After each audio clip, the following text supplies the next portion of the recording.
year. So let's go. I'll go through roll call real quick. If you could either unmute yourself to say here, or if you could use the chat feature to raise a hand, that would be great. So let's see. We have Andrew. Present. Perfect. Craig is here, I can see. Yes. Gail. Gail's going to probably be late. Okay, perfect.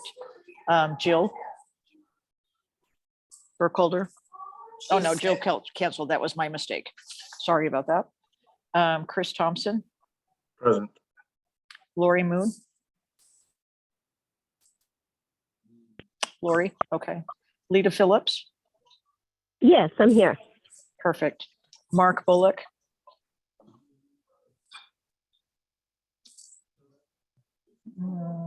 Okay. Dr. Limburger. Yes, I am here. Perfect. Shane Lindsley is here. Present. Kat Nichols.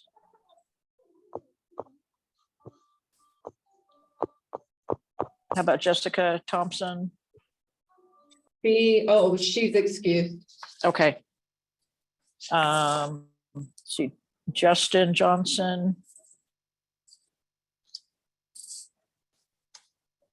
Katie Rice. Perfect. Nancy's here, of course. Tom is here. Yes. Liz Perez. Actually, I believe Liz I might have missed her. She's excused. Excuse me for that. Okay, no, not a problem. And then Ashley Nilsson. Yes, I am here. Perfect.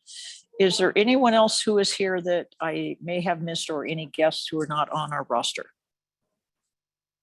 There's someone on the phone. Yes, the 207 number. Is that you, Chris? Or no, that's not If it's Chris. a 27, Nope, not me. this is Lita speaking. Okay, Lita, I'm on okay. my phone. Okay. Perfect. Okay, perfect. Thank you. Okay. I believe all that will be here, at least at the moment, are here and accounted for. So let's go ahead and get the meeting started. If you could take a look, please, at your agendas, as well as take a look at the March 2023 meeting minutes. And then after you've had an opportunity to take a look at them for accuracy or any changes needed, if I could get a motion to approve, that would be appreciated. Kim, I'll make a motion to approve the last minute. I already went through them. Thank you, Shane. Second.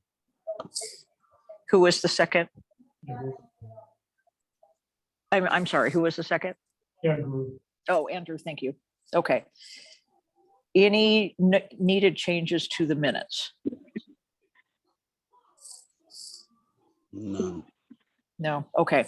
All in favor? Aye. Aye. Hi. Perfect, okay. Any opposed? Okay, sounds good, perfect.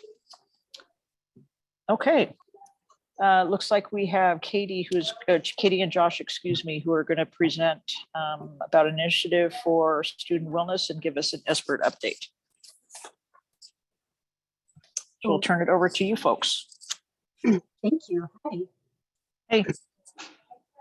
So I'm Katie Rice. I'm a project coordinator here with the Spokane County BHASL. Hey, good afternoon. Josh Henderson of the Spokane County Regional BHASL. Great. And Josh, your mic is a little quiet. I don't know. Sometimes mine is too when I'm on Zoom for some reason, but you're a little quiet. I don't know if you can boost the sound a little bit. Yeah, let's see. I'm sorry. Is this any better? Yeah, that sounds great. Okay, sounds good. Hey, Katie, I don't know if you wanted to start us off on this or. Oh yeah. So we have had the Initiative for Student Wellness program, and Justin's here. And this was a vision of his that started back years ago, pre-pandemic and before time. the purpose of which is to be able to connect youth within our community to behavioral health services. And so the model of the program is by using this universal screener that only takes about 10 to 15 minutes to administer within school classes of middle school and high schools. Through that, it's able to identify very quickly those who need services in real time, so that immediately once these kiddos are done taking a survey, they can see where those folks who at the highest level of need can be triaged to boots on the ground counselors who are ready to go right like in the other room on standby to support these kids. And so over the course of a year and another year, really it just took a pandemic to really help garner enough support and bring more awareness to the needs for mental health services. And so with that, the Initiative for Student Wellness program was first administered within Centennial Middle School and West Valley High Schools. It started just at the beginning of last October with the first screeners. And since then, between a 7th grade and a 10th grade class, we were able to screen, we're at 308 kiddos. So Wow. we're just on track to finish all 2 entire grades with 2 clinicians, 1 in each school providing support. And Josh, if you wanted to discuss the very exciting news that we just got. Yeah, so one of the cool things about the program is just the unique nature in which ISW is. It's funded through county mental health sales tax dollars. And it's unique in that in the program, as Katie already mentioned, provides behavioral health providers in person at the schools to be able to follow up with youth based on the screening tool that they take, and it categorizes them into tiers based on level of need. And so the benefit is that we can follow up right there with them in the school. And so one of the things that we've done, and this is in collaboration with Justin and Jessica, who really created this program and had this great idea based on the need that we're seeing all throughout the county in our region of youth with significant behavioral health concerns, is applying to the National Association for Counties, or NACO, to submit this program, the Initiative for Student Wellness, for recognition of its unique nature and to be recognized by NACO, which is a certified, again, as I mentioned, National Association of Counties. And we actually just got word last Friday that, I think it was Friday, yeah, that ISW was recognized under the behavioral health category of the awards, because NACO oversees a variety of different types of awards, and under the category of behavioral health, ours was chosen for nationwide certification under that. So Justin can speak, I'm sure, a little bit more on that, but very exciting news, as it's not just recognized within our community and our organization regarding the unique nature and just amazing program that it is, and how the schools have loved the program, our behavioral health providers that we contract with that provide those services love the program, but being recognized outside of Spokane County as well on a national level, recognizing the quality and unique nature of ISW. Yeah, I think the important aspect and why this program is not only innovative in the way that we've implemented it, but also absolutely necessary at this time, is when we began this process 2 years ago, and then we made it occur, we had been saying for a while, and actually shared with the BHAB, there was a crisis. We all knew there was a youth crisis, not only with substance use involvement, but significant issues with post-pandemic and pre-pandemic loss of structure and support systems that have been historically there, including schools. And not only that, increased trauma associated with the loss of those, and increased anxiety and depression. So right at the time that the Surgeon General released a report on the trauma experienced by youth, our program is gaining prominence. So this achievement award not only highlights that we're right in the middle of addressing one of the key demographics in our society, youth and young adults that are experiencing significant behavioral health and risks of suicide. It's coming at a time also that if we had started now would not be coming to the point where it's at. So just the implementation timeline that we had and pushing this out and the need of the community just coalesced into a really perfect window there. So the commissioner, I just got done talking with commissioners today, they'll be doing a public release of the award, identifying the Spokane County's unique aspect in that. So Spokane County only won 2 achievement awards. This is one of those. So it's really an exciting opportunity. And again, supported by BHAB. BHAB was the voice behind saying we need to look at youth and highly encouraged it. So appreciation for our BHAB members and those that looked forward to this and recognized the need back when I did, and continue to confirm that with me. So I wasn't the only one spitting to the wind.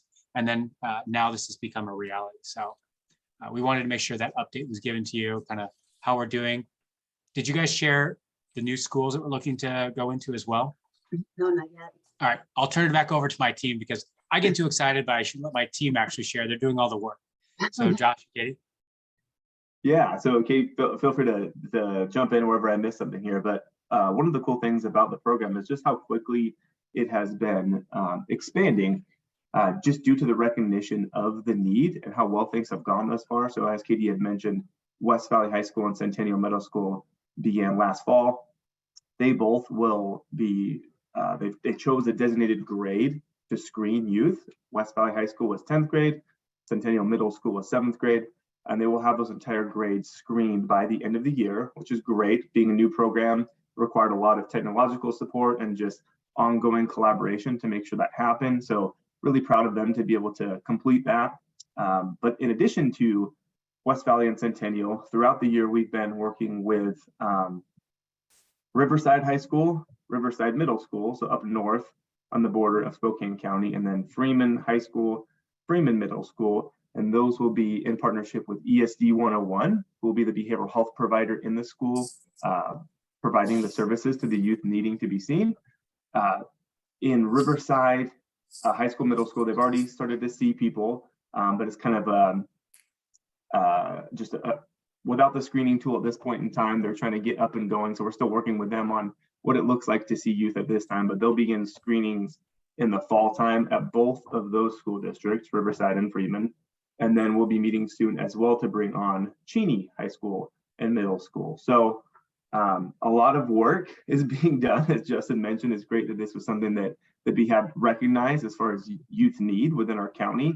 I think we've seen that, and Justin and our staff have been able to recognize that and really put forward a amazing program that addresses those needs and has addressed them quickly, as far as being able to take a program and expand it to schools who don't already have an identified support system within those schools. So that was one of the reasons we chose the schools that we did, was because there wasn't a pre-existing structure to provide youth the support that they need. So that's another component that we're really proud of, is looking at schools who really need additional help. And we're seeing that already based on the screening tool and the needs that are being shown by that are even surprising the schools at times.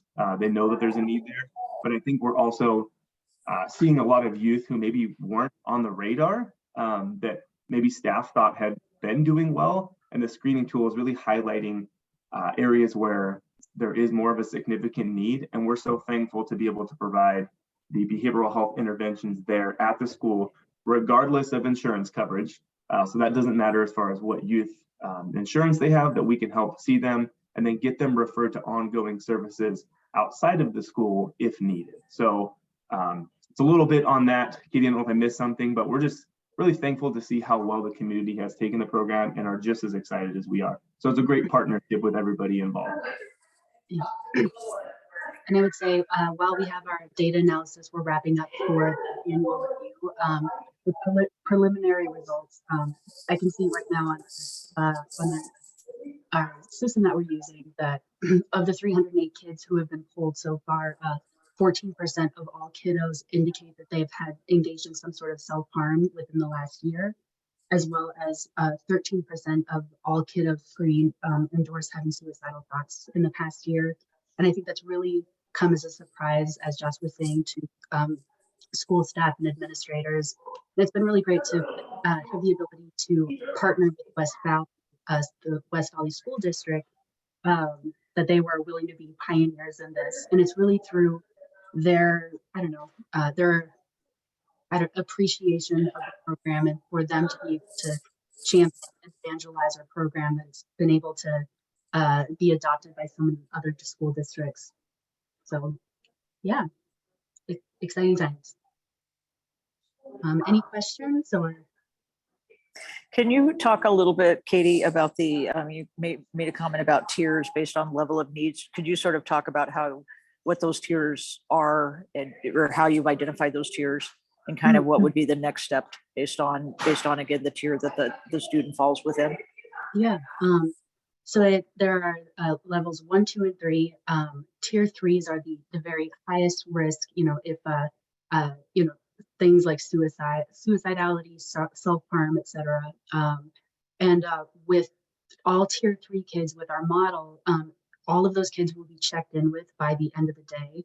And so we actually, by design, have it so that the screener happens like first thing in the morning to give staff opportunity to make sure that they're making contact with every one of these kiddos.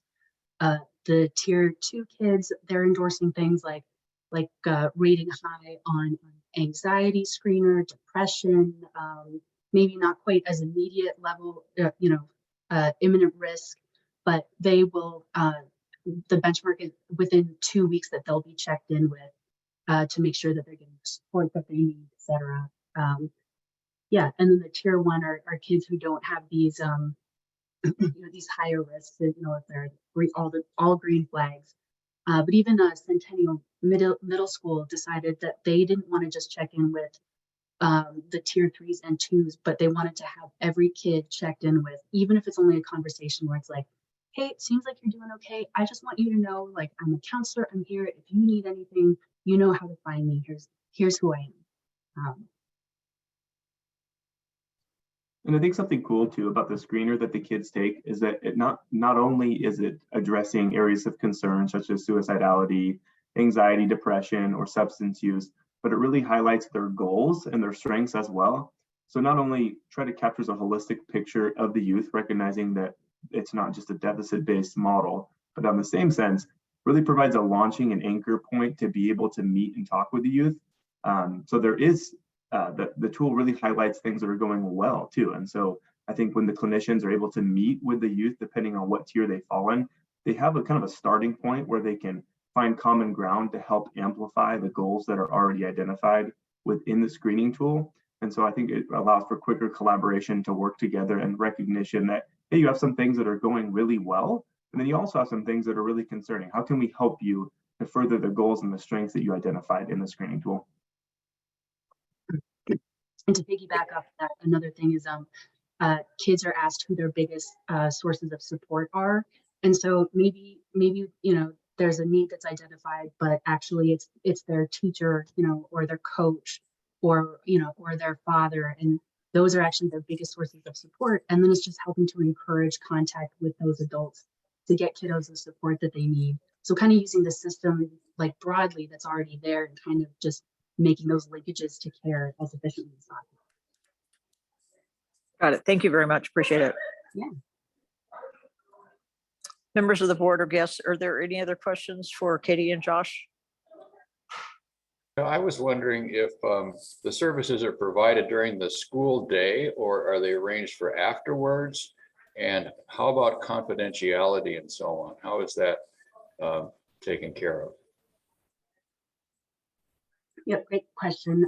The way that the model is set now is that kids will be able to be seen during school hours, so they don't have the burden of trying to arrange for services after school, etc. So they're able to be seen right there. And so we have it's kiddos who are up 13 and up. That's what the program has been designed for. Although if there are students in middle school who potentially are 12 years old, there'll be a connection, but parent involvement is baked into the model that way. They're included in the services. One of the things that was really important in terms of being able to separate the school model and FERPA, which has a certain amount of, like, if we have in the behavioral health services, we have HIPAA. School has FERPA, which actually grants parents a lot more access to school records. And so to ensure that confidentiality, and Justin, you can speak more to this, but he focused on in a way of designating a dark ID blind system to silo off any enrollment in the program, and actually speaking with a counselor and formally engaging in its brief intervention services, that would be kept separate from any of the school records that track that the fact that kids did in fact take the survey. Does that make sense? Yeah, that helps, actually. I couldn't quite understand some of the things that you were saying there, but I got the gist of it. And it sounds like, there's a lot of oversight in the whole process. And it sounds like a really very positive thing that you're doing. Yeah, it's done in conjunction with the schools. So really two key elements exist within the program: a survey or a screen to identify challenges, support systems, and whatnot that they're experiencing, and then the treatment services. Now, the survey is protected by a specific law. I always mess this one up, but there's a survey law that encompasses all surveys given to youth where the parents opt in. They have the choice to have their child do the survey or not. So the youth can choose, and then the parents can choose for the youth to do it. If the parents choose not to opt out, once the survey is complete and it's identified clinical treatment services are needed, then it transitions over to direct treatment. And if you're 13 or over, that's all protected because you have the sole discretion over your healthcare information. That is not included in any of the school records. That's in a separate system because it's health treatment. And the survey, although there is record that the youth completed it, the information provided into our system is de-identified. We only see it as youth 1, 2, 3, 4, 5, 6, and so on. We don't see that. The school knows who did it based on specifiers, but we don't. So it's all removed from our system. It's confidential. The school maintains it unless it moves over to clinical treatment. And that is when the youth decides that they need ongoing treatment. From that point onward, then we would have access and the school would not in terms of medical records. They would still have access to youth and providing that and having the staff, because we're paying their staff to do it, but they wouldn't be able to make those records available like you would for educational records under FERPA. Good, thank you very much. That helps a lot. Yeah. Folks, any other questions?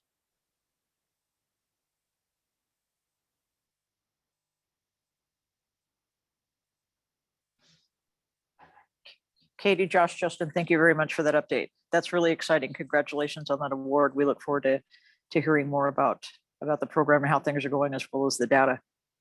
Yeah, thanks. We're excited as well. Very, very good news. Perfect. Let's see, next part of the agenda, let's go with administrative updates. Yes, and that is me. So this is the Justin hour, as always. Feel free to ask any questions in the middle of it. I try to go quickly through this and as brief as possible because there's so many different programs, but I want to be able to be aware of all the work that is being done by the county to really serve the community. And so as we go through these, some you may have already heard, I'm just giving an update. Others are new programs that we're looking to achieve, and others are just an FYI. They're coming down the pipe. And as always, my goal is to keep you informed, keep you a part of the process, and to ensure that you have direct input as we begin rolling these out in the future. So without further ado, I'll start with our behavioral health transitional support pilot, BHTSP. Now, this is one that we shared last year and then got sidelined a little bit, and now we're starting it again. It's a treatment program that provides 2 behavioral health transitional support individuals, mental health care providers, so bachelor's level individuals who have had experience in the community, stationed at 2 transitional housing locations and or homeless shelters. We would have awarded those, and the one we're looking to award is through VOA. So it'll be at 2 of their locations. And essentially this individual will provide whatever is needed that insurance can't cover on that initial stage. So for anyone who's taking a behavioral health treatment, right? You got to go in, you got to get an intake. And then when you got an intake, then they decide who you go to. And then you can decide what level of care. Is it outpatient? Then you got to go to a medical provider to get your pharmacy. However, for all the services under that, let's just say you're feeling really down today and you need some help because you're really feeling low. No one's gonna, if they feel low or slightly depressed and one day it's hard for someone to walk in and say, I don't really need a long-term treatment, I just want to talk to someone. So insurance won't pay for that. So we figured we need to fill that gap area. So this provides everything that we could not encapsulate in what we consider to be a therapeutic model, traditional. So emotional support. Someone's coming in and they're experiencing challenges because they're using substances, they lost their significant other and they're unsure about their housing, but it's situational. Maybe they don't have a psychiatric condition, but they're just saying, I'm stressed out. This provides an opportunity to talk to someone and navigate the system, provide for resources, and to help usher them in there. Even if it's just to say, you know what, someone's here, cares about what you're going through, and we're going to check on you every day. Or all the way up to, hey, I want to see you every single day, and we're going to really talk through some things. So this individual will be housed in those facilities to really cover the gambit. It is not required that the individual have to provide any information to this individual. They don't have to get means tested. There's no, what is your income? Where do you live? What insurance you have? What is your status as a citizen? You'll just be served, whoever you are, wherever you're at, for whatever is needed within that scope, right? We're not there to do sexual assault trauma. I mean, there's specialists out there, we refer that to that individuals. They're not there to take care of medical conditions. They can provide support and encouragement, but they refer to a medical provider. So as long as it's within the behavioral scope. And we'll be rolling that out with VOA here beginning July 1st. And then we'll also be paying for their outpatient treatment services. So what VOA does is they see individuals and then they refer them into their outpatient service as part of the process. So they get immediate treatment. It has to be initiated that way. And so we'll be paying for the treatment services for the non-Medicaid individuals, but for the direct treatment for the individuals doing the transition support will be provided by these two. So really excited about this. It's an innovative way of engaging and using funds in this way. And we're going to evaluate over the next year to see how many people are actually reached and is this something that we want to scale up. So that's going to come out in July. I'll pause there before I move on to the next one. Will there be, Justin, will there be like announcements, or will VOA send out information, or how will the public and community and other folks in the community get information that this is scaling up and basically ready to go as of July 1st? And that's, since it's brand new and no one's done this in the community before, it's going to be a little bit more challenging. Really, once we get it up and running, the goal is to serve individuals already there. So making the community aware of that's a little harder. I know VOA already has a mechanism by which they announce things, and so does the county. So once they've got footing under them, then we'll announce it, because they're going to have to find staff. They're going to have to get program implementation. So I envision like a 3-month sort of ramp up period before we announce, right in time for the winter season. We're going to see a lot of individuals transitioning and needing help. Yeah. And that's being paid for by our mental health sales tax dollars. So the county is really investing heavily in supporting this transitional support within the community. The next project that we're looking to do is actually something that BHAB mentioned to me a while back, NAMI. So NAMI had reached out and got connected because one of the members here said, oh yeah, I work with NAMI quite a bit. And so they had said, oh, the county's doing a bunch of work, why don't you connect? So they had reached out to me and said, hey, we want to look at possibly doing projects. So I had reached out, after talking with Chantal, we said, keep us in mind. How we award projects for the county is really challenging, but keep us in mind in case there's anything that comes up. But we want to explore this, especially with new funding cycles.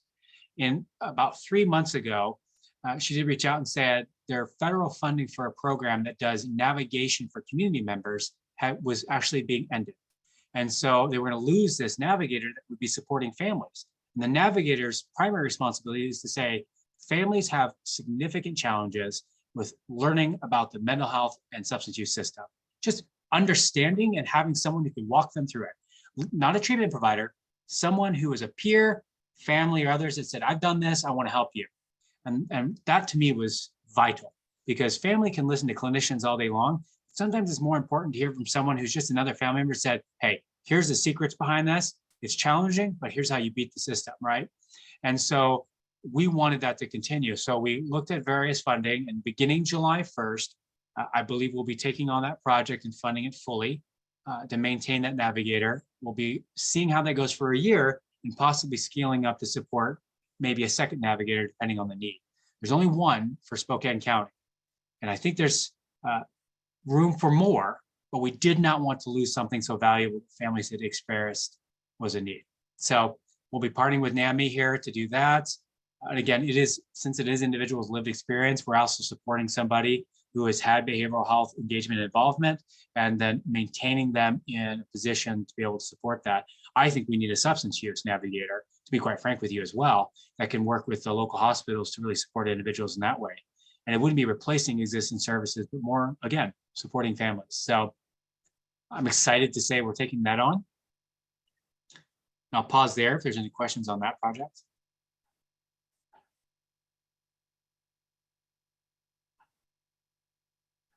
Kim, you're muted if you. Oh, I was going to say, sorry, the program sounds fantastic. That's great. Yeah, NAMI's amazing. I'm so excited to be able to partner with them again after a couple of years of not. Update on our mobile response and stabilization services. I've been bringing this up for a while. This is our family youth team that expands stabilization in the community. So, you know, we stood up a children, youth, and family mobile team, and that's been great. They're actually almost fully staffed. They're the ones that go out and just treat families and youth directly. They follow up with cases specifically. They're trained specifically for children, youth, and families. So they're getting targeted and specialized care that meets their needs and based upon their the crisis that they define. But we thought there needed to be more, because a crisis is 72 hours. And we all know after 3 days, people will go, I'm out of crisis, thank you. Oftentimes it's, what was the precipitating factor?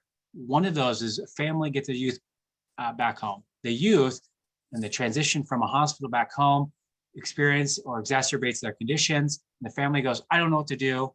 And it starts to escalate. So how do we keep the youth and the family together to get through that rough patch? Stabilization is a long-term engagement with the family, which is just smart. It's better to be served in the community than sending the youth to the hospital and back and forth. And so the stabilization allows for the children and the family team to expand their care beyond the 72-hour window up to 8 weeks to say, crisis doesn't necessarily end at 3 days. Maybe we can continue seeing you and really work with the family to prevent that from happening again. The problem that I brought up previously was Medicaid did not want to pay for their members. They refused to include stabilization in our existing. They said, oh, we already would pay for that out of our own. We don't need to go with you guys. But then I asked them, do any of your providers you contract in their entire region do stabilization in-home care? Their response back was grumble, grumble, grumble. No, we don't actually do that right now, but we hope to. So my thought was, why are you fighting us on something that you know is needed and costs less and makes families in a much more stable environment where they live? Grumble, grumble, grumble, we don't want to do it. So I convinced the state to say, okay, if Medicaid is going to pay for it, I'm not going to restrict families. So we'll figure out how to pay for this. So after 5-6 months of negotiation, we got the state to agree to allow us to pay for Medicaid people, regardless of Medicaid covering it, out of portion share. And it has to do with how we pay for the staff and not the direct service. So we have to call that out. But now all youth and families, regardless of insurance, will be able to receive this treatment beyond the 72-hour window. Now, next year, they're going to redo the plan. So I don't know if they'll let us continue doing it, but I was able to convince them this year. That team was already in place in March, but because of this funding issue the state was trying to limit us on, we were able to hire staff. It was paused. So I hope by July 1, we'll hit the ground running hard and they'll provide the services. And so really what they're going to do is take the children to family referrals. So after they go see the family for a crisis, they'll get the referral and see them for 8 weeks. Just continue to see youth and families for 8 weeks, and then hopefully divert them from crisis further. So that's the update on that. And I do envision I'll be battling Medicaid again next year, unfortunately. But I told the state I refuse to exclude anyone from the service. And so we're just going to have to make this work. So it works for now. I don't know if it'll work next year, but I still hold that same stance. No one should be rejected from receiving a necessary service if we can work out other issues to make sure that they get it. The next update is ARPA dollars. So you heard about ARPA dollars, the American Rescue Plan Act dollars. So a bunch of block grant dollars for SAMHSA got allocated, and it took a little while, but they finally got that out to us. So July 1, we'll get a bunch of ARPA dollars on top of the block grant dollars. I don't know what we're going to spend that on, but I wanted the BHAB to be aware those are coming down. Why? Because we already have a bunch of block grant dollars from our base that we have, and then we had a bunch of the COVID block grant dollars, and they're so restricted in how we use them and how people report that I found it difficult to find avenues that they're allowed to be spent on. So we've got the base block grant dollar funds that we'll be reporting out to the board here next month. Well, not next month, July. And then we'll also be reporting out on what we plan to use for the ARP dollars. So what will probably happen is this: we'll have target areas we want to use it on: drug treatment, youth and families, peer engagement, and then we'll have to specialize or look at what contracts we're going to put out. So we'll identify key areas and where it goes. And it's time limited funding. So they're going to give it up till 2025, I believe, for us to use the funds, but we don't get any more. So projects cannot be sustained. And that's the problem. Who wants to take on a bunch of money and then not have any money after 2025? So we have to find the correct usage for that. So more to come on that, but I wanted you all to be aware that additional funds will be available to us beginning July. Normally I have like wonderful ideas, but my thinker's been broke lately. So I've got to spend some time processing that out once we get more information. Another update is our regional peer respite program. So really not ours, it's through Passages Family Support. So Passages Family Support reached out to us saying that they're opening a peer respite center run by peers to support individuals in a non-traditionally clinical setting for peers to come who are experiencing a psychological, emotional, or behavioral health crisis. Non-medical involved, so they have to be able to be stable enough to receive medication engaged, but do so in a safe environment where it's kind of like a step down. Think of it as a respite for, you've seen historically for youth, where families can place individuals but for themselves, but less intense than stabilization, where they don't have to exhibit certain symptoms. They don't have to be suicidal or actively wanting to harm themselves. They just need to say, I don't feel good, and they can go and stay for a couple of days. The state reached out to us saying they want to do this. Here's the other kicker. Medicaid didn't say they were going to pay for this. So they reached out to us to say if we can support it. Of course, we're on board with supporting it. I think it's a wonderful idea. Another avenue to prevent crisis. Challenges we can't pay for Medicaid. So we're going to be looking to invest more block grant funding into this program, but we have to be careful about how that looks. So more to come on that. I do envision we'll be paying for respite services for non-Medicaid individuals, at least, who fit the eligibility criteria in our region. Again, wonderful, innovative idea for peer-led treatment services from a lived experience perspective. I'm really excited about what that could mean for our region. And we're one of the first in the entire state to get this up and running.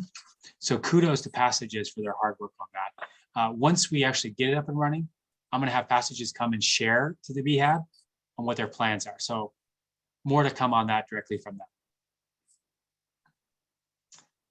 them. Next program is our Youth and Patient Navigator. Josh, do you want to share on that a little bit? Josh will be my program lead to initiate it, not to run it, but to initiate it, because he's got plenty on his plate. So take it away, Josh. Yeah, so in addition to some of the other youth services that are expanding and that we're helping to expand, the Youth Inpatient Navigator program is one of those. That's a program we've worked with the Healthcare Authority on to take under contract July 1st. Our organization has discussed whether we would contract out or keep it in-house, and we decided it'd be best to keep that program in-house, where we would hire on folks to be able to run that program and track data and really implement the entire process. So excited about that. What that looks like is primary population would be youth that are being boarded in an emergency room that are experiencing a behavioral health crisis. Oftentimes youth that are involved in multiple systems of care are awaiting placement, whether that be in an appropriate psychiatric facility, or they have contact with DCYF, or they have additional medical needs. And they're kind of sometimes brought to the emergency department because there's no other option to help meet the crisis that they're experiencing.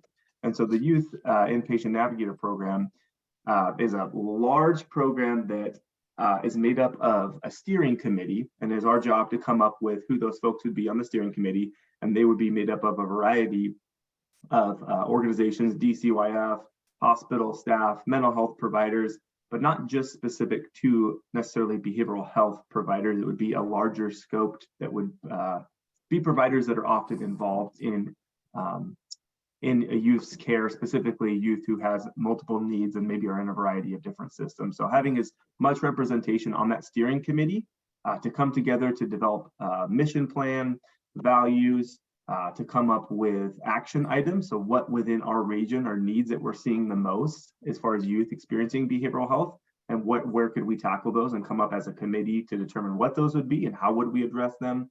And then the biggest component is a active referral system, which we would be creating a website on our own webpage where families or anybody could request a multidisciplinary team meeting, or MDT, and our steering committee who would want to be a part of those MDT meetings would meet based on the referrals we receive, and we'd be meeting with the youth and the family and whoever is involved in their care to all come together to address that need to help the youth get out of the emergency room and to develop a safe discharge plan and a plan of action moving forward, not just to get them out of the emergency department, but what's the crisis plan that we can develop? What is a plan of action? Where can people who are involved in the youth's lives take responsibility to help in this part? And where could somebody help in this area? And bringing resources together to meet those needs. And so that would be on our website where people could seek to make those referrals. Our mission statement would be on there. Our steering committee would be playing a huge role into what this program really looks like. So the MDTs are kind of at the ground level. Let's have this staffing, let's help this youth that's currently in the emergency department.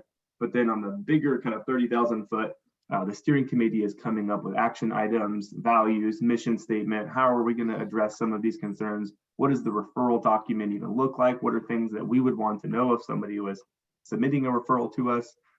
Ease of access, using our website, all that kind of stuff. So that will be up and coming. But really, yeah, I think, big component of that would be getting our steering committee together. So I think I'll be reaching out on what that would look like. I don't know if any of the folks on here could also help or would want to be interested in that, but I'll be sharing the Youth Inpatient Navigator Program at a variety of different committees because we need to create a steering committee. And at this point in time, we don't have one. So I have a lot of great ideas on folks that serve on other committees for behavioral health for youth in our regional service area, but interested for folks that would want to be a part of that process. And to develop really a holistic committee that could actually meet the needs and would have expertise in an area of providing support to youth in emergency rooms to get them in a place that would better serve their needs. And then real quickly, the Inpatient Navigator Program would be made up of kind of a manager that would oversee the program, a care coordinator that would help facilitate a lot of that, and then a navigator as well. So it is a pretty large program that most regions, it's been implemented in the Southwest region, and I think, Salish as well, and Greater Columbia has also started that. So we've gotten some feedback from Southwest and Greater Columbia on what their programs have looked like. So it's been great to see how their rollout has been to kind of learn some things before we kind of jump into it, because it is definitely a large process to get going, especially since all the people that would want to be a part of it to make sure that it's successful. So a couple of questions. So just to be clear, then technically, so would the steering committee technically get involved once the youth is essentially boarded in the emergency department? And I guess the second question, and maybe the second question is a little consistent, but I also heard that families could, whomever essentially could make referrals. So is that also to be so that a youth who maybe has a history of being boarded in the emergency department So both kind of currently boarded or history of being boarded, we want to prevent that from happening again. Yeah, I think we would want to first highlight the priority population of those currently in the emergency department, but I can Got it. also see them coming from folks that have been and are looking to prevent another stay in emergency department where that just wouldn't be helpful, and they'd be taking up resources, or they keep getting resources that really aren't addressing the need. Got it. The steering committee would be on both levels. They'd be on the development phase of the program of, okay, what are our actions, strategies? What is our mission statement? What are we going to be addressing? But then they would also be participating in those MDTs. So those committee members would also say, when we get a referral, we'll be there to help these kids and try to figure out what we can do to assist in getting them more holistic help and getting them out of the emergency department. Okay, thank you. Yeah, any other questions? Or Justin, am I missing anything that you wanted to highlight? No, only that we're going to get the contract in July, but we're going to have to work on getting staff up and running. So the goal is not to take away from our providers. So it's going to take some time to find the right people for that. But again, more amazing work to our region. The county is doing a lot of great things. And then the last item on, Justin, yeah, go ahead. I've got a question. I'm curious about the numbers that are driving this program. I mean, in our region, I'm assuming that you guys have an idea of how many kids are showing up in ER departments that need these kinds of services, that just aren't able to be triaged or taken care of by the specific emergency department staff, but are needing these resources that you guys are planning on implementing. What are those numbers looking like in our region in the ER departments? Yeah, so I think there's 2 points you have to look at, in conjunction with those numbers. And one of those is the lack of resources currently available for youth. There is no youth facility other than ER for youth between the ages of 12 to 17 that have significant behavioral health conditions. Now there is the Daybreak facility, but I was going to give an update on that. It may not be around for much longer. And then really that's it. The Excelsior Youth Facility has not been up and running. And so that's not been available. And then other facilities that have taken youth are out of our region. So when we talk about what stabilization or ENT or that lower level of care that is not hospital, we don't have those. And so they go to the ER. And again, Providence is the catch-all, because even Deaconess doesn't have a real program for youth. They have an ER, but they don't have a psychiatric unit. So they come here or they go to one other area, Kootenai Medical Center, across state lines.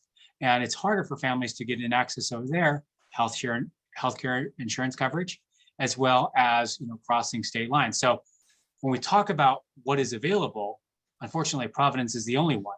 And over the years, we've seen the increasingly acute individuals get stuck there, because it's not just being stuck there, it's the lack of ability for them to go to a longer term placement. So when we see beds at the CLIP facilities be reduced, you could have over 100 youth sitting in the PCCA, anything from significantly acute, meaning they're actively trying to kill themselves every day and are psychotic, all the way to a youth that is experiencing, maybe body dysmorphic disorder, and they are harming themselves, but they don't need to.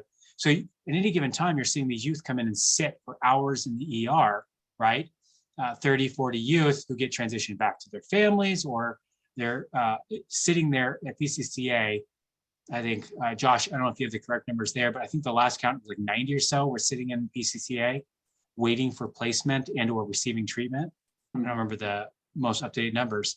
And because of that, then we find that either families are turned away because they're less acute and they're returned back, or they end up getting placed there. So what we're trying to do is say, what can we do upstream? Because I can't make more beds available. So what can I do to prevent them from going to the hospital and provide whatever I can in the community? And I think that's what we're trying to achieve there. But I will tell you right now, it is abysmal. If you're a youth who needs inpatient psychiatric treatment, you're going to have a length of stay up to 30 days in a PCCA unit with a bunch of severely compromised and vulnerable youth experiencing significant psychiatric trauma, or your family is going to have to look out of state for a private institution or Kootenai Medical Center. And that's what we're facing with youth and families right now. So you're telling me that PCCA is housing 90 to 100 kids that are in crisis? No, that's not accurate, but I can say it just, this is Kim. I can say that like currently we have one youth in pediatric emergency that is basically what we're calling a placement issue. He's not appropriate for inpatient admission.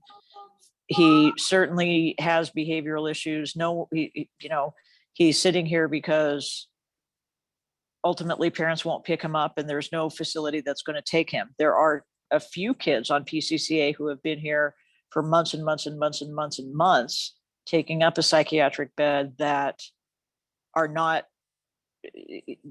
they're not being treated. They're not going to get any better. They honestly do need long-term care, but not 90, because PCCA only has like 16 beds right now, but some of those kids are taking up months of bed space that cannot be used by any other kid because they are waiting on clip placement or something else. So there's a log jam. Yes. Yes. And I apologize. When I say 90, I'm talking ebb and flow with those coming into the ER, medical bed placements, and PCCA, because there is no other availability of beds within the community. So any given point, your family's coming in and leaving. Right, So at any given time, yeah, it's a flow. Yeah. And honestly, Kootenai, I mean, particularly Kootenai, they're not going to accept a kid who's coming in here for aggressive behavior, even if they have ADHD, because you can't really treat the aggressive behavior. Meds aren't going to fix that. The behavior is ongoing. It's not brand new. It's not anything that an inpatient psych unit for a few days can treat, essentially. It's not treatable in that sense. It's like you can't fix that. Right. And another couple interesting components that are added into that is within Spokane County, there's not a facility that would really accept youth under 12. So that makes it a little more challenging, I mean, except into the emergency department, but as far as a psychiatric facility, that is another issue too. So a lot of youth are then having to go to Kootenai as well because they can't, PCCA is 12 and up. I don't know if there's ever some wiggle room on that, but that also creates some issues for really young youth in our region. Our state also doesn't have like residential, where other states have homes that provide residential facilities, so not really inpatient mental health care, but more like a group home type setting. We don't really offer that service in the state of Washington. So as Justin mentioned, one of the challenges is if you're looking for that kind of care, where maybe just a placement is more the issue, we don't have a lot of options if the youth is not already enrolled in, let's say, DCYF, where they're helping to facilitate that, for families to look at placement options. So sometimes families feel like they don't have the skills or the necessary ability to keep the youth safe or safe within the home environment. And there's just big challenges of alternative options. Sometimes they take these kids to the emergency department. Maybe there really isn't a crisis at that point in time that they need to be admitted, but it's really more a placement issue, or the family's not having the resources to be able to provide and need that help and need that education and to be able to partner with them. So there's a lot of different things that we see that really create that kind of log jam there that just ends up taking beds away from youth who maybe could better use that resource. Not that those other youth don't need assistance, but the right type of resource. Well, and I just want to applaud what you guys are doing. This is a drop in a huge bucket because it's an epidemic. My wife, and we have many MSWs that run emergency rooms in the county and around the area. And this is an epidemic, and these kids sit in these horrific situations for days on a gurney in a hallway at an emergency room. And we've seen it ourselves. We've experienced it over and over again. And the families bring these kids in and out and they give up. And then they eventually just give up and kick these kids out on the street, and they're running the streets and more horrific stuff happens. So I'm super grateful that you guys are even beginning this journey. And thank you, Justin, for being part of that. And I appreciate it. And I have to really say it's my team that does quite a bit of the work there. They're amazing at taking on these new projects, and of course the BHAB for supporting us and continuing to provide the information and advocacy we need to understand more of the complex nature that we're seeing in the community.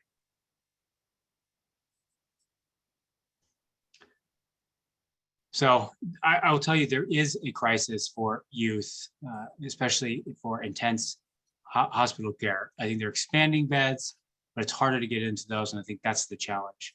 Anything we can do upstream to do preventative care is what we're looking at. And then kind of what I alluded to, one of the facilities that is potentially going to lose their license here in the near future is Daybreak Youth Services because of the challenges they're experiencing with Department of Health and some unsafe practices. We do anticipate Department of Health will be issuing a notice in the near future. Currently, their license is in good standing, but that is another thing on the list where we lose another resource that cannot serve youth. And so there's no level of care between home or hospital. So unfortunately, that is expected in the next week or so. And just to be clear, that is, they're going to lose license for both the ENT as well as the substance treatment, correct? And is that just the local daycare or daycare? Is that the local Daybreak, or is that also the Vancouver facility? Well, it's great that you bring that up because Brush Prairie also had the exact same issue and even worse. And so Got it. In this regard, I don't know. I'm sure it will include Brush Prairie. As far as we know, is the inpatient facility here, which is a shared facility between the ENT and the residential treatment. So it'll be a license for both. Yeah. Okay. We anticipate that release of that notice anytime soon. Okay. Thank you.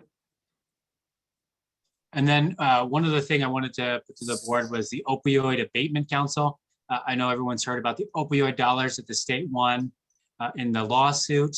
And then, of course, they disperse those funds. And then there's a bunch of other lawsuits. And there's a bunch of different settlements.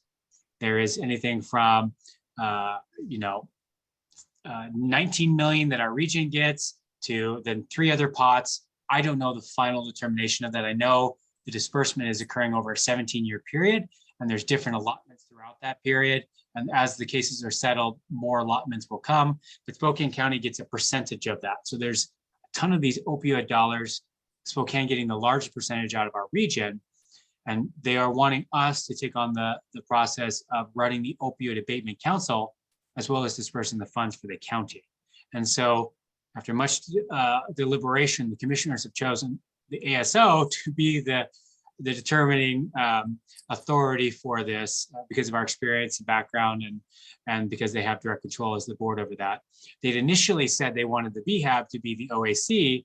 And I said, the BHAB is a very unique and specific board designed to provide feedback, not to do the work of disbursement. Now, would board members be allowed to join that? Yes, but we don't want to co-opt one thing and make it something it's not. So the county will be wanting to create an OAC of regional partners. This will have people from all over the region, the 6-county region that we currently oversee, as well as the municipalities within our region. Liberty Lake, Cheney, not Cheney, Liberty Lake, it is Cheney, not Erie Heights. And then Spokane City, and then Spokane County. So those municipalities, and Spokane Valley, they will have, let's say their portion's a lot smaller.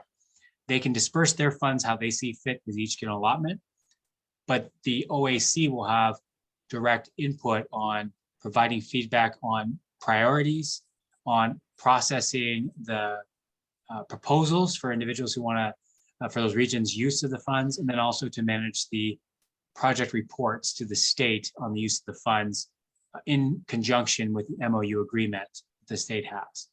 So I have to do all that work, but the good news is we will be looking at taking on the responsibility of aligning those funds. So we'll be putting those forward to the board, having the BHAB give input and identifying priorities. I think I've shared a couple in the past, a couple of priorities I am really excited about because opioid dollars are a little bit more free than Medicaid or federal dollars, is perinatal and neonatal engagement, family support. We recognize upstream as families or youth are involved in vitro with parents who are using substances. If we can provide education, treatment, and engagement in that stage, then we can begin augmenting potential issues later on, and then providing support for families after they give birth. And so that's one area. Another is support for law enforcement, for Narcan and other treatment and training options. So there's a bunch of different things on the table for that. I won't have any say in it, final say, that'll be the board, of course, but ultimately we'll have a say in what we recommend to the commissioners. So that's great news. A lot of work, but it does allow for us to have wonderful sort of input. Beginning June is when they're going to announce it, but we probably won't get that OAC up and running until late summer, early fall. So that is the update to all my programs. I was going to give one last update, which is the status of our department. So the commissioners, well, I guess executive leadership of the county has confirmed my selection as director for the community services department. So effective, I believe, June 1st, I will be named director of community services, and I can be in the process of finally hiring a manager overseeing the ASL. So I wanted to announce that. It's been a lot of work, and you have all been patient with me in this process, but it's great to finally have some direction on where our department's headed. So I hope to continue to lead. You guys all know me very well. I've shared extensively my heart and passion in serving the community. And so you'll have me to kick around for a while. I think that's fantastic. Congratulations. We're Yeah. the county, and we are going to be lucky to continue to work with you. So thank you very much. Thank you. Yeah, you're doing a phenomenal job, Justin. Absolutely. And we're lucky to have you here. There's no question about that. So congratulations. Thank you, Dr. Elmer. Any questions or comments for Justin on the updates?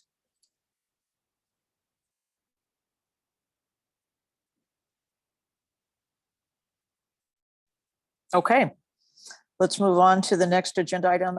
Tom, Consumer Consultation Panel. I have here the CCP minutes from March to April. First, we'll do March. At this meeting, our guests were Kaylin Roy, a liaison to the BHASO and CCP, and Gail Cole of the Office of Behavioral Health Advocacy. Brent Smith, CCP chair, facilitated the meeting. Also attending were CCP members Tom Go, Sarah Smith, Sarah Lake, Robin Stegner, and Sophia Alexander. The online March 2023 CCP meeting was called to order. The February 2023 CCP meeting minutes were read and approved. There was no February Behavioral Health Advisory Board meeting, so this was not reported on. We discussed the coming John and June, a walk-in event the CCP does.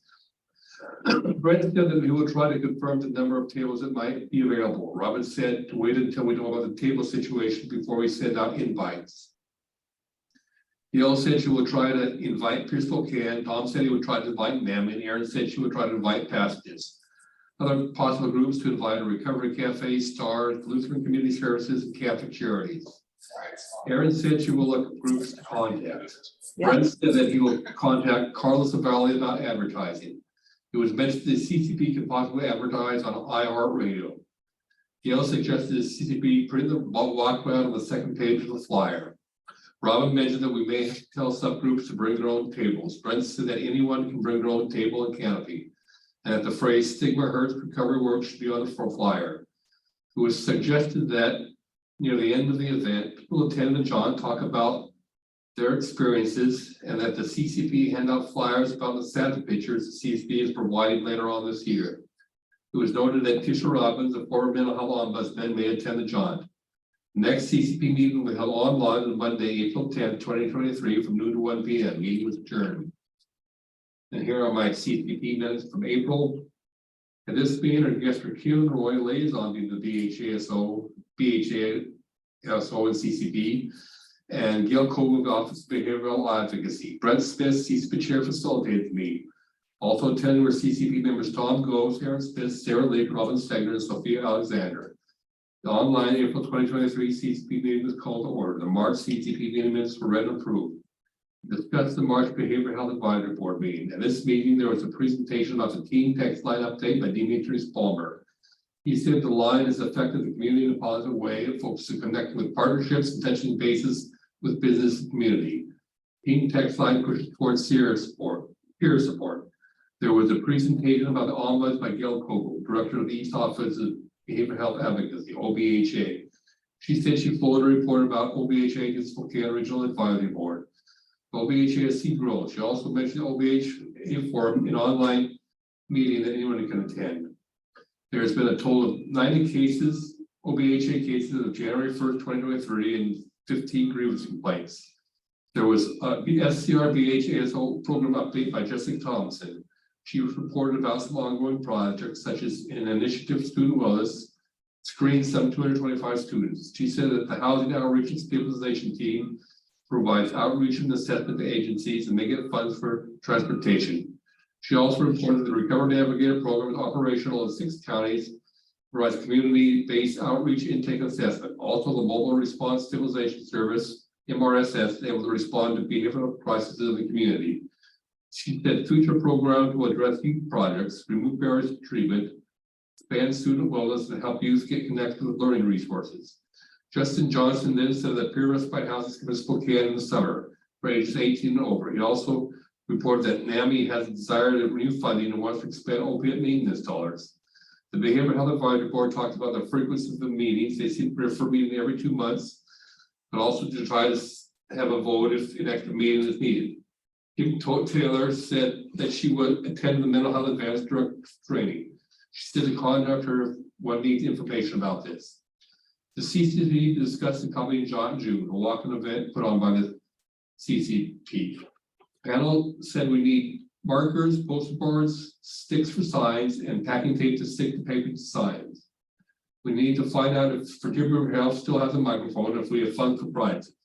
Sarah mentioned that we should have 1 major prize and 2 smaller prizes. We need bottled water, 2 or 3 cases, coolers, and ice. It would suggest we buy granola bars and crackers with cheese or peanut butter. It was noted that the CCB can receive 7 tables from Frontier Behavioral Health and 3 canopies with 2 tables from Sophia. It was mentioned that we need to save some of the $300 we provide for Santa pitches. For the Santa pitches, the CCP will do later on this year. It was suggested we buy balloons and a helium tank. It was also suggested that we buy the supplies from Walmart, Amazon, and the dollar store. Brent said that we can make new signs in the common area of Brent's apartment complex. Saturday, May 13, 2023 at 11 a.m. is the suggested time. CCB needs a banner 10 feet by 2 feet, which may cost around $200. And was mentioned that the CCB should save $75 for the Santa pictures. The CCP members then mentioned which groups they will invite to the jaunt. Tom said he will invite NAMI. Aaron said she will invite Pathogens and Catholic Charities. Brent said he will contact Humana. Gail said she will contact Community Health Plan of Washington, Recovery Cafe, Free Spokane, Mara Group, and Stars. Sophia said she will contact Lutheran Community Services. And Sarah and Robin said they will invite the EWWSU student nurses. Robin also said she will invite the occupational therapy group, and Brent said he will ask Carlos Valley about advertising. Next CCP meeting will be held online on Monday, May 8, 2023, noon p.m. 1 p.m. One meeting was adjourned. That's it. Thank you, Tom. Any questions for Tom?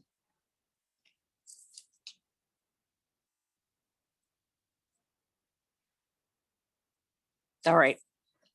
Let's move on. It looks like the next part of our agenda, just final board comments. I do want to note, if you're unaware, that James Myers, who was the Stevens County representative, recently passed away.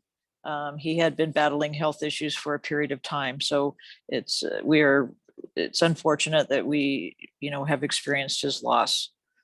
So if we could just take a couple of moments of silence, that would be greatly appreciated.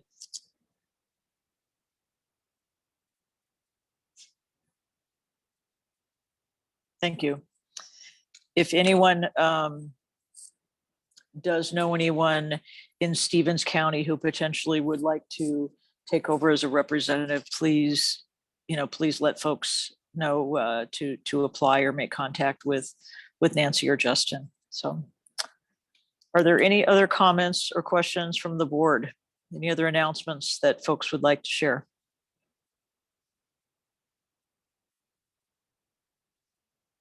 How about or comments from the public? Any members that are here?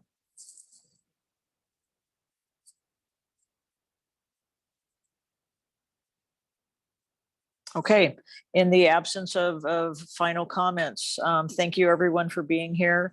Thank you everyone for the presentation, the updates, fantastic programs. I'm looking forward to hearing more about those.